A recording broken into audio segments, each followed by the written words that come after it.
Muitas, quer dizer, não sei se aconteceu mesmo consigo, comigo estão aqui bastantes perguntas levantadas, suscitadas, resultado também do trabalho que a Fundação tem feito e tem divulgado.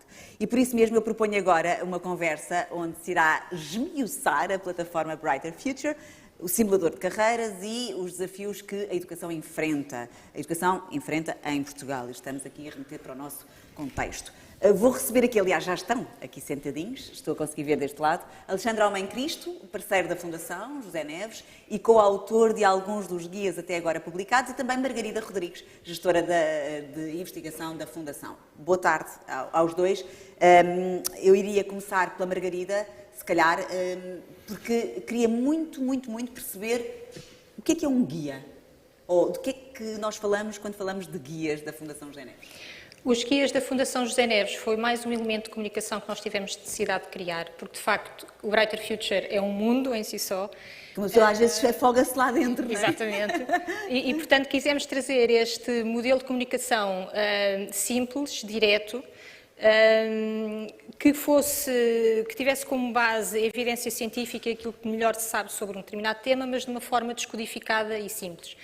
E, portanto, são pequenos documentos, penso eu que acessíveis a toda a gente, Penso eu gosto, eu gosto, investigadora, penso eu que é acessível. Fazemos esse esforço, com a ajuda também do Alexandre, e muito importante que culminam em recomendações, ou seja, depois de discorrermos sobre aquilo que se sabe sobre um determinado tema, temos algumas recomendações bastante práticas, que depois tentamos também dar resposta no próprio Brighter Future a algumas dessas recomendações. Muito obrigada, Margarida. Alexandre, olá. Olá. Gosto muito do seu apelido, mas isso foi Obrigado. Um devaneio que tive. Acho que é um apelido muito sonante. Quais são as vantagens, em termos de comunicação, porque a Margarida falou aqui muito da questão da comunicação, quais são as vantagens que vê nos guias em termos de comunicação?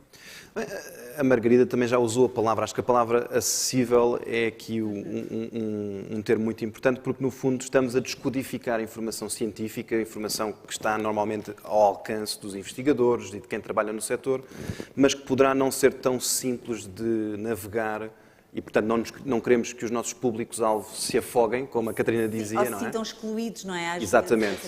E, portanto, é esta necessidade de descodificar a informação, torná-la acessível e, de certo modo, ajudar os públicos-alvo a lidar com a incerteza, no fundo, que os temas complexos rodeiam, não é? E, portanto, nós, com os guias, tentamos reduzir essa incerteza ao máximo que conseguimos, de modo a que as escolhas sejam informadas e bem, enfim, e alinhadas com as preferências de cada um. Cada pessoa. Posso dizer que já trabalharam muito, porque, salvo erro, já foram publicados 4 guias. Sim, e não paramos de trabalhar, portanto são os 4 de muitos mais. Já publicámos um para jovens e pais, como escolher o que estudar, publicámos um para adultos, como aprender ao longo da vida, um também para empresas, porque as empresas também fazem parte deste ecossistema, também como ajudar os trabalhadores na formação contínua, e também no desenvolvimento pessoal, também para ajudar os indivíduos nesta jornada do seu desenvolvimento pessoal. Mas são os 4 primeiros. Sim. Eu se calhar pegaria, o Alexandre é coautor de alguns, certo. Não é? Sim. E eu acho que é importante nós se calhar escolhermos aqui, este que a Margarida, o primeiro que falou, que é o guia para pais e filhos, como escolher o que estudar, porque acho que é muito importante nesta altura do ano em que os jovens estão cheios de dúvidas e mais do que nunca, isto é a minha opinião, mais do que nunca há muitas incertezas. E como é que acha que este guia em particular pode ser útil? Bem, sobre esse guia em particular eu destacaria 3 pontos. O primeiro é que os jovens e os pais não devem dramatizar este momento, que é um momento difícil, que é um momento de escolhas, mas que não devem olhar para ele... Enfim, como definitivo e taxativo de uma vida, de todo. Primeiro porque todos têm as suas preferências pessoais, individuais, e portanto não há uma espécie de caminho único, ideal, que cada um... Às vezes, Alexandre, vamos mudando na vida, não é? O ponto é esse também, não há nada de irreversível e isto é uma mensagem muito importante para os jovens, sobretudo que sentem o peso desta decisão, sentirem que o que escolherem agora não vai condicionar para sempre o seu caminho futuro, nomeadamente caminho profissional e, portanto, que podem mudar de áreas no futuro e, portanto, têm esta maleabilidade de continuar a aprender sem que estejam a definir a sua vida futura neste preciso momento, na sua integralidade. Este é o primeiro ponto que eu acho que é destacar. O segundo ponto é da informação. Acho que a Fundação José Neves tem dado esse destaque constantemente à informação de qualidade, dados que sejam acessíveis, mas que sejam, sobretudo, o mais completo possível. Sustentados em rigor também. E, no fundo, reproduzir, dar um espelho da realidade e aquilo que... Repare, não é possível tomar boas decisões se não tivermos boa informação. E eu acho que esse é o grande contributo da Fundação José Neves, nestes guias também, é tornar essa informação o mais completa possível e depois acessível, como há bocadinho estávamos a referir. Se eu pudesse, quer dizer, e aqui nesta questão aqui em particular, quando estamos a falar de informação, não estamos a falar só de aquela informação que geralmente aparece como as médias dos cursos, etc. Estamos a pensar aqui cada jovem, um jovem que queira, por exemplo, seguir um curso no design, há bocadinho estávamos a falar, era o exemplo do Carlos Oliveira, as instituições são diferentes, os percursos que cada jovem pode seguir e aquilo que ele almeja para si próprio pode ser diferente e, portanto, conseguir fazer o matching dessas decisões todas. Por fim, a questão de pedir ajuda, eu acho que é muito importante e aqui faço também um apelo aos pais que também se informem porque vão ser um apoio muito importante para os seus filhos e, portanto, quanto mais os pais conseguirem ajudar ou mais houver à volta dos jovens quem os consiga orientar, melhor eles vão estar preparados para tomar as decisões que têm a tomar e muitas vezes também não hesitem em recorrer às próprias instituições, porque as próprias instituições estão preparadas para os acolher e para os orientar quando necessário. Portanto, informação é poder, é uma conclusão óbvia. E como é que o Brighter Future pode ser útil neste caso? Neste caso, o Brighter Future é isso, não é? É informação disponível para todos. E aqui uma das nossas preocupações é que o Brighter Future não seja prescritivo, ou seja, que não tem essa capacidade de alguém ir consultá-lo e dizer... Prescritivo como uma receita, não é? Exatamente, o ideal para ti é isto. Não, claro. É realmente disponibilizar a maior riqueza de dados e de informação que seja possível para cada um individualmente poder fazer a sua análise, aplicar os seus critérios e também, obviamente, disse isso também já o Alexandre, os pais, não é? Também os pais irem ao site, navegarem com os filhos, porque essa decisão também é uma decisão... Mesmo que às vezes, na adolescência, os filhos não querem os pais a navegar no mesmo sítio, mas pronto, tentemos, não é? Acho que é importante também pegarmos aqui, porque essa é uma mensagem transversal a todo o trabalho da Fundação, que é a aprendizagem ao longo da vida, no guia para adultos. Exatamente, como aprender ao longo da vida. Sim. O que é que destacaria, Alexandre? Bem, o primeiro ponto, e acho que este é mesmo importante, porque há um certo estigma de que a ideia de que a aprendizagem ao longo da vida está destinada a quem tem poucas qualificações, e já se falou disso hoje, nesta tarde, sobre as qualificações da população adulta, e aqui acho que é importante sublinhar que a aprendizagem ao longo da vida tem que ser para todos. Todos aqui implica... independentemente da idade, das qualificações. Isto porquê? Nós estamos numa fase,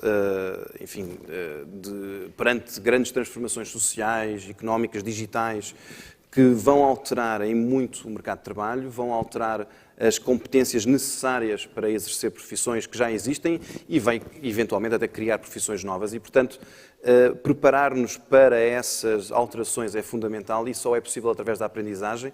E, claro que depois, cada pessoa, no seu percurso individual, terá as suas prioridades. Alguns olharão para a aprendizagem ao longo da vida como uma oportunidade de progressão de carreira, outros olharão, como também já se falou esta tarde, de uma oportunidade para mudar de área, porque não?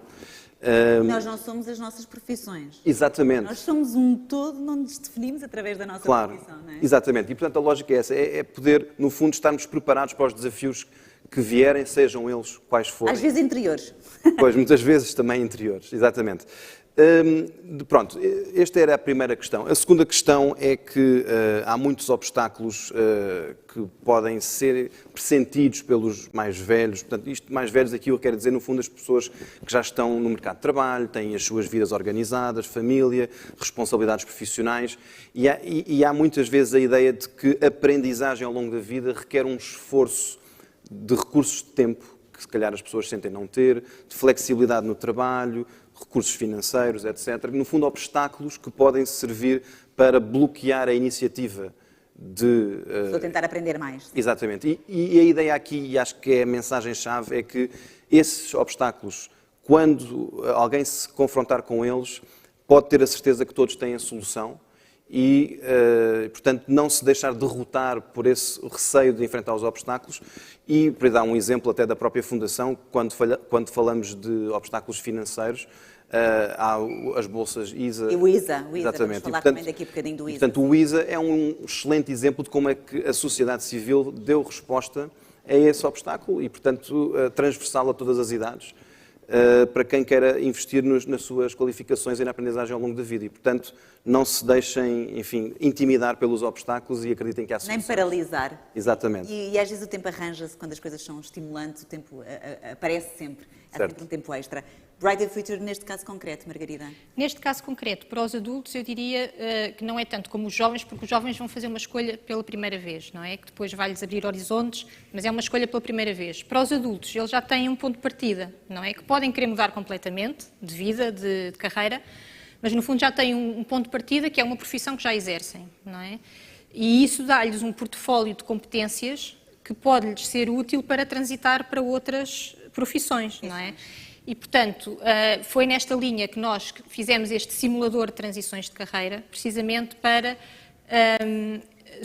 sugerir e indicar possíveis outras profissões que as pessoas podem exercer com base numa mesma base de competências, que poderá talvez abrir-lhes horizontes, coisas inesperadas que eles não esperariam, e muito importante para diminuir essa incerteza que eles podem sentir nessa transição de carreira, com indicação de quais é que são as competências adicionais que eles poderão ter que adquirir se quiserem efetivamente pensar numa transição de profissão em específico. Portanto, essa é a ferramenta mais indicada para adultos que estejam a pensar mudar ligeiramente ou totalmente Carreiras e de profissões. Muito obrigada, acho que foi muito esclarecedor. Obrigada, Alexandra. Obrigada, Margarida. Continuação de bom trabalho. Obrigada. Tá bem? Muito obrigada e obrigada pelo contributo.